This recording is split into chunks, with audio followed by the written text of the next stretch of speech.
जय श्री कृष्णा। राधे राधे दोस्तों आज हम श्रीमद् भागवत गीता का 10वां अध्याय पढ़ेंगे व उसका महात्म भी सुनेंगे। अगर आपने पिछले अध्याय नहीं सुने हैं, वीडियो के डिस्क्रिप्शन बॉक्स में लिंक उपलब्ध है, आप वहां से सुन सकते हैं। तो चलिए शुरू करते हैं। 10वां अध्याय विभूति योग। श्री कृष्ण भगवान बोले, हे महाबाहो अर्जुन, तू परम वचन सुन। यह तेरे लिए मैं इसलिए कह रहा हूँ कि मुझे तुझसे प्रीति है, अतः मैं ये चाहता हूँ कि तेरा कल्याण हो। हे अर्जुन, मेरी प्रभुता, प्रभाव और प्रताप को तू भली भांति जानता है। जिसको तू जानता है उसे ब्रह्मा, महादेव और असंख्य मुनिजन भी नहीं जानते, क्योंकि सभी देवताओं का आदि मैं हूँ। ये सभी देवता मुझसे ही उपजे हैं और मेरे ही रूप हैं। यह बात सत्य है कि उपजने वाला उपजाने वाले की बात नहीं जानता। इसका कारण सुन। जैसे माली बाग में वृक्ष लगाता है, वृक्ष माली का कर्म क्या जाने, ऐसे ही जो ऋषि मुनि और देवता हैं वे मेरे प्रताप को नहीं जानते। मेरे जिस प्रताप को देवता और ऋषि मुनि भी नहीं जानते, वह मैं तेरे लिए कहता हूँ। मैं जन्म मरण से रहित हूँ, अनादि हूँ, मेरा कोई आदि नहीं, मैं सबका अनादि हूँ। जो पुरुष मुझको ऐसा जानते हैं उन्हें क्या फल मिलता है, यह सुन। हे अर्जुन, वह ज्ञानी सब पापों से मुक्त हो जाता है।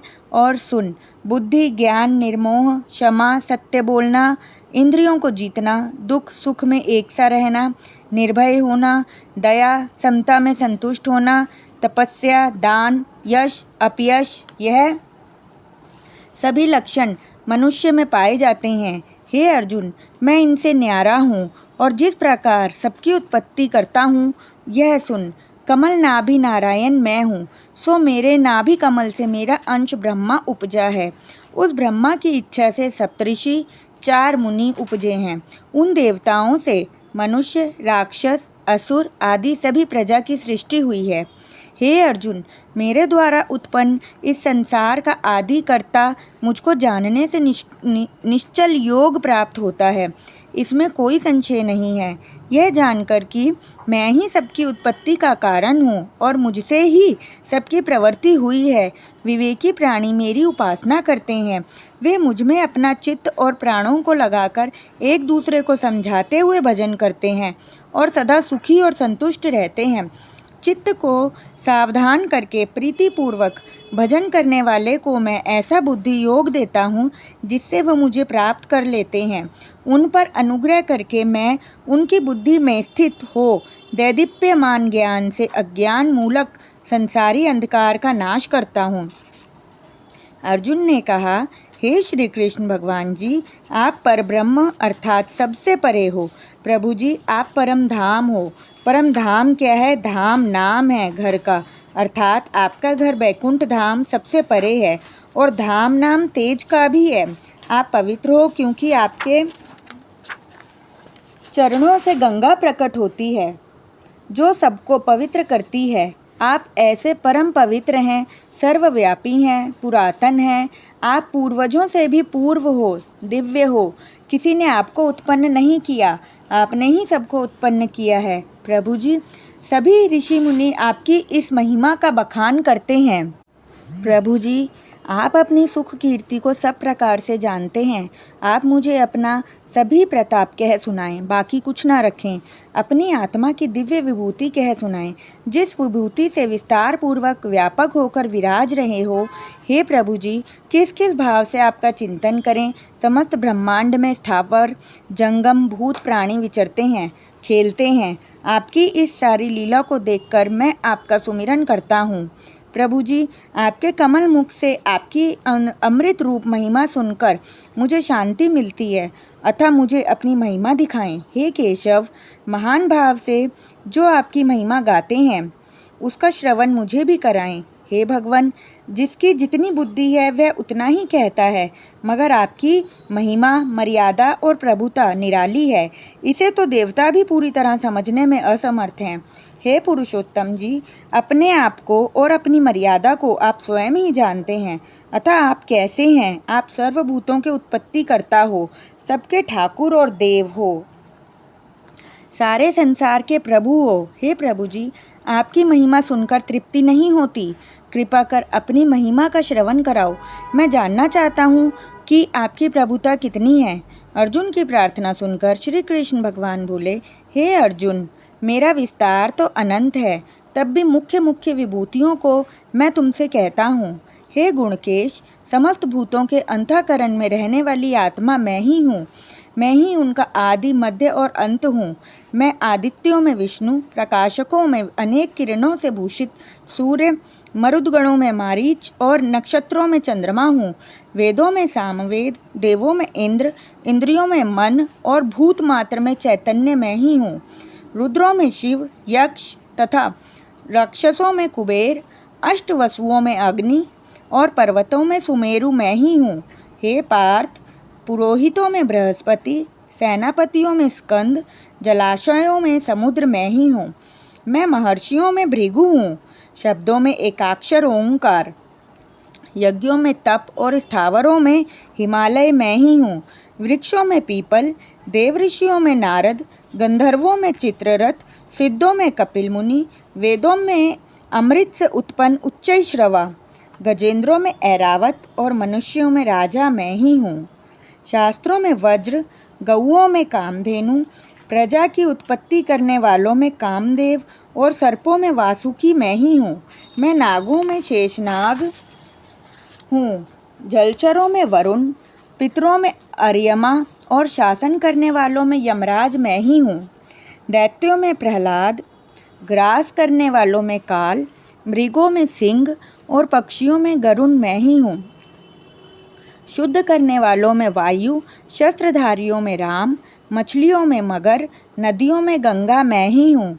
हे अर्जुन, मैं सब प्राणियों का आदि, मध्य, अंत, विद्याओं में अध्यात्म विद्या और वाद विवादों में वाद मैं ही हूँ। अक्षरों में आकार, समासों में द्वंद्व, अक्षय काल और चार मुख वाला ब्रह्मा भी मैं ही हूँ। सबको हरने वाली मृत्यु, भविष्यों में होने वाले पदार्थों की उत्पत्ति का कारण, स्त्रियों में कीर्ति, लक्ष्मी, वाणी, स्मृति, मेधा, धृति और क्षमा मैं ही हूँ।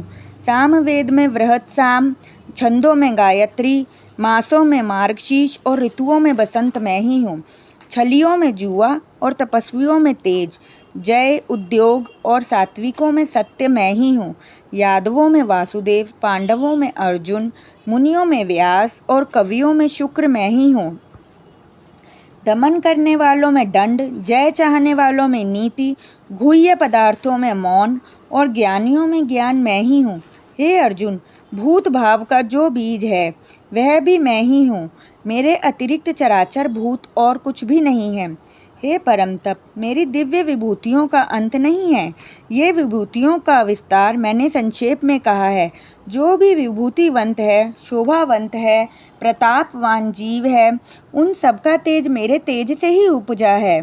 हे अर्जुन, ये थोड़ा सा ज्ञान है और जानना क्या चीज़ है। यह तो एक ब्रह्मांड की विभूति कही, सबका बखान नहीं किया जा सकता, क्योंकि ऐसे असंख्य ब्रह्मांड हैं जो नाना प्रकार की विभूतियों से भरे हुए मेरे इस प्रकार निकले हैं। जैसे समुद्र से जल की एक बूंद एक रेत के दाने पर पड़े तो उसी दाने को भिगोए और पीछे समुद्र पूरा भरा रहे, इसी प्रकार अनेक ब्रह्मांड मुझ में से निकले हैं, मैं फिर भी पूर्ण हूँ। ये तो विभूति कही है। अब हे अर्जुन, ये जो मैं तेरे रथ पर विराजमान हूँ उसकी महिमा सुन। मेरा आदि, मध्य और अंत नहीं है। पूर्व ब्रह्म, परम धाम पुरुष मैं तेरे साथ रथ पर विराजमान हूँ। यहाँ पर श्रीमद् भागवत गीता का 10वां अध्याय समाप्त होता है। अब हम इसका महात्म्य सुनेंगे। श्री नारायण जी बोले, हे लक्ष्मी, अब 10वें अध्याय का महात्म्य कहता हूँ। इसके सुनने से महापापी की गति भी हो जाती है। बनारस नगर में धीर जी नाम का एक ब्राह्मण रहता था। वह एक दिन महादेव जी के दर्शन को चला। गर्मी का मौसम था। तपती धूप से चक्कर खाकर वह एक मंदिर के निकट गिर गया। उधर से शिव जी का एक गण निकला तो उसने महादेव जी के पास जाकर बताया, हे महादेव जी, आपका एक सेवक जो आपके दर्शनों को करने आ रहा था वह एक मंदिर के निकट मूर्छित पड़ा है। महादेव जी सुनकर भी चुप रहे। गण पुनः ब्राह्मण के पास गया तो उसे मृत पाया। तब उसे बड़ा आश्चर्य हुआ और वह पुनः महादेव जी के पास जाकर बोला, हे नाथ, ये कैसा चमत्कार है। इस ब्राह्मण ने ऐसा कौन सा पुण्य किया था जो इसे इतनी भली मृत्यु प्राप्त हुई। काशी जी क्षेत्र, गंगा का किनारा, संतों और विश्वेश्वर जी का दर्शन, एकादशी का दिन। हे प्रभु, कृपा कर बताएं कि इसने ऐसा कौन सा पुण्य किया था। तब महादेव जी बोले, हे भृंगी, मैं इसके पिछले जन्म की कथा कहता हूँ, सो सुनो। एक समय हम और पार्वती कैलाश पर बैठे थे। कुछ गण भी हमारे पास थे। तभी एक हंस, जो ब्रह्मा का वाहन था, मेरे दर्शन को आया। वह ब्रह्मलोक से मानसरोवर को जाता था। मानसरोवर में सुंदर कमल खिले थे। एक कमल को लांघते समय उसकी परछाई कमल पर पड़ी। हंस अचेत हुआ और काला हो गया। उसी मार्ग से मेरा एक गण भी आ रहा था। उसने आकर जब हाल मुझे बताया तो मैंने कहा कि उस हंस को ले आओ। हमने पूछा कि हे हंस, तू श्याम वर्ण क्यों हुआ। प्रभु, मैं आपके दर्शन को आ रहा था कि मानसरोवर को लांघते समय एक कमल पर मेरी परछाई पड़ी, जिससे मैं काला हो गया और मूर्छित होकर गिर पड़ा। कारण मैं नहीं जानता। यह सुनकर शिवजी हंसे। आकाशवाणी हुई कि हे महादेव, आप जो सोच रहे हैं वह बात मैं आपको बताता हूँ। तब शिवजी ने कहा, हे आकाशवाणी, तुम मेरे पास आओ, मैं देखना चाहता हूँ कि तुम कौन हो। तब चतुर्भुज रूप धारे एक गण वहाँ आया और बोला, हे स्वामी, ये सारी बात तुम इस कमलनी से पूछो, यही सब कुछ बताएगी। तब कमलनी ने कहा, हे शिवजी महाराज, मैं पिछले जन्म की कथा कहती हूँ। पिछले जन्म में मैं अप्सरा थी। एक समय एक ब्राह्मण गंगा जी के किनारे नित्य श्री गीता जी के 10वें अध्याय का पाठ किया करता था। उस कारण इंद्र का आसन डोल गया। तब उसने मुझे इसकी तपस्या भंग करने की आज्ञा दी। तब जब मैंने ऐसा प्रयास किया तो ब्राह्मण ने मुझे शाप दे दिया कि हे पापिन, तू कमलनी हो जा। अतः मुझे जो भी पक्षी लांघता है वह भस्म हो जाता है। फिर कमलनी ने उस हंस से पूछा कि हे हंस, तू कौन है और यहाँ क्यों आया है। मैं ब्रह्मा जी का वाहन हूँ। महादेव के दर्शनों को जाता था कि तुझे लांघकर काला हो आकाश से गिर पड़ा। हे कमलनी, अब तू कोई ऐसा उपाय बता जिससे मेरा श्याम वर्ण श्वेत हो जाए और तू इस कमलिनी देह से छूटे। तब कमलिनी ने कहा, कोई गीता जी के 10वें अध्याय का पाठ सुनाए, तब अब उद्धार होगा। तभी एक ब्राह्मण वहाँ आया। उसने उस सरोवर में स्नान कर शालिग्राम का पूजन किया और गीता जी के 10वें अध्याय का पाठ किया, जिसे सुनकर कमलिनी का उद्धार हुआ और हंस भी श्याम से श्वेत हो गया। फिर दोनों ने ब्राह्मण को हाथ जोड़कर नमस्कार किया। श्री नारायण जी बोले, हे लक्ष्मी जी, यह 10वें अध्याय का महात्म्य है जो तुमने श्रवण किया है। बोलो श्री सच्चिदानंद भगवान की जय। तो दोस्तों, यहाँ पर श्रीमद् भागवत गीता का 10वां अध्याय व उसका महात्म्य समाप्त होता है। अगर आपको हमारी वीडियोज़ अच्छी लग रही हैं तो वीडियो को लाइक कीजिए और चैनल पर नए हैं तो चैनल को सब्सक्राइब कीजिए, जिससे जब भी हमारी कोई नई वीडियो आएगी आपके पास उसका नोटिफिकेशन आ जाएगा। राधे राधे।